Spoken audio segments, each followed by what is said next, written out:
Hello, and welcome to Army Building Basics. That's right, folks, it's here. Thanks to popular request, we are talking about how to build an army. So, before we get started, we'll make a quick disclaimer. This is not a perfect guide. There are many ways to make an army. This is meant to be general principles to help you out if you don't know how to make an army. A place to get you started, not a be-all and end-all about how to make an army. There are many ways to make it. This way is not perfect, it is not the only way. Okay, that out of the way, let's get started. So, I've broken this down into how to make an army for the three cardinal playstyles, which are kite, rush, and gunline, also called pike and shot. So, if you're curious about which factions play which style, or what style your faction plays, I made a quick list right here, so that'll be on screen for a couple of seconds. Happy to take a look. Some factions run there twice, as they are versatile and able to do both, but these are the general categories they fit into. So, we will start with gunline, or pike and shot, if you prefer that term. Cathay is a good example. So, you start with your lord, your caster usually. That's kind of a given. That's generally, everybody starts with their caster, except for a few rare outliers. Then you have your missile corps. In this case, it's, these guys. It's your peasant archers, your crane gunners, and your grand cannons. This is going to be whatever you expect to be, really what you expect to be winning the game.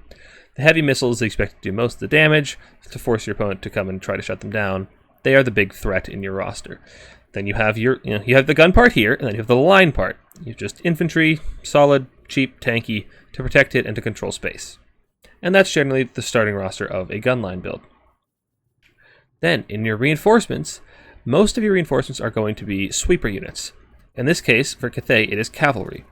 A sweeper unit, if you're not familiar with that term, is a unit that you bring in to clear threats out of your backline and to protect your missile units reactively.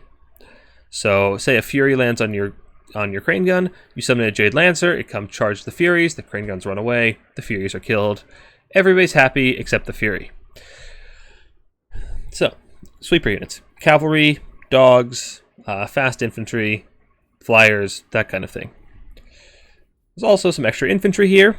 That's going to be most likely what I summon first, to come in and plug up holes in my lines to control space. That's going to be my first summon, whereas sweeper units I tend to summon reactively based on the threats that are coming at me. Iron Hails, in this instance, are a sweeper unit. I'm not going into that right now. And then we just have an extra archer in case we need an extra harmony proc because this is Cathay. So yeah, that's the basic summoning order. You start your guns, you start your lines, then you summon in sweeper units as needed. When you're not forced to summon in sweeper units, you can be greedier and grab infantry which can actually take space and hold objectives for you. Or if you need to, you can summon in a little extra shooting. That is gun lines. Now, if we move over to Rush, I believe I have a build saved. This one.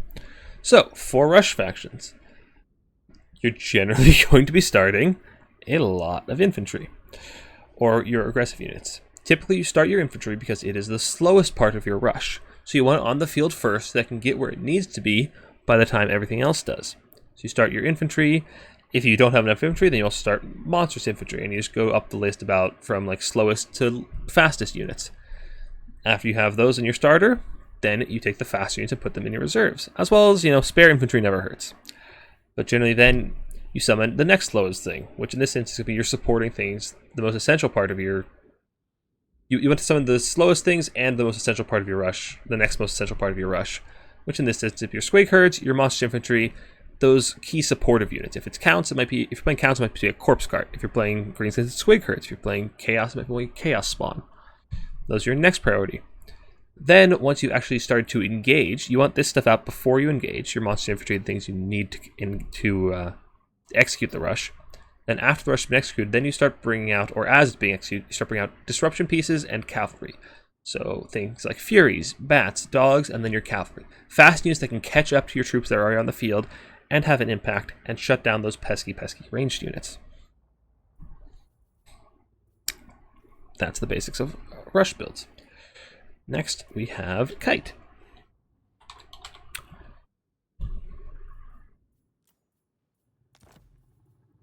Kite is very similar to gunlines in a lot of ways.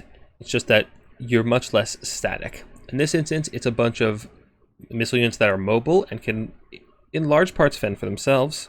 You have a couple of infantry units that are going to sit behind your missile units in this instance, so that you can retreat behind them, and your missile units are going to be pushing up, taking shots, and backing off. Basics of kite style. Then for reinforcement, you have, again, basically sweeper units. You have cavalry that can come protect your missile units, but this time it's mostly protect them from enemy mobility. Enemy cav, furies, dogs, the like. But then you also need a heavy contingent of infantry, as you're not starting much. With kite, you want to fire as much of your ammunition as you can, get as much value as you can, and then desummon your units once they're low or out of ammo, so that you can turn that extra value lead into more money, and turn that money into infantry that can come and take objectives and hold points.